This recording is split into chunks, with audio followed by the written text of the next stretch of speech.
This is the second lute I've built. You can see it's pretty small.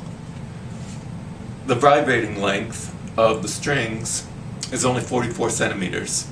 That's only about 17 inches. That makes this what's usually called an octave lute.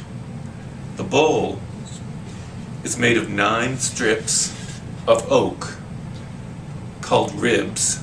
They're about 1 millimeter thick.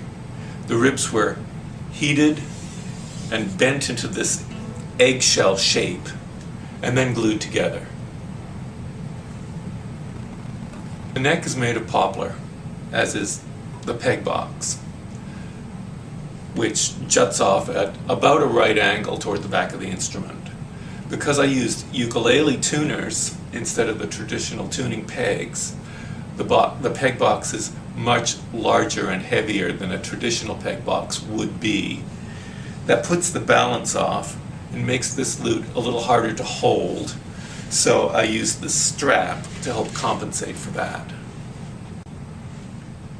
The fingerboard is also made of oak. The nut is bone.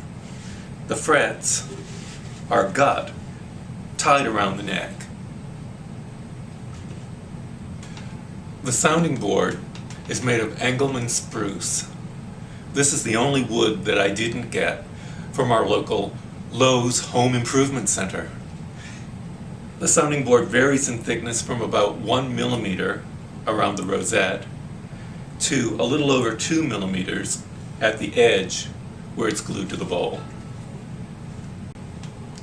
The rosette is carved into the sounding board. I designed a 9-pointed star pattern to echo the 9 ribs in the bowl. This is not a traditional lute rosette pattern, but it's somewhat in the same style. The bridge is also carved from oak. This lute has 6 courses, each course having 2 strings except for the top course, which has only 1. It's tuned to B, which means that's how the top course is tuned.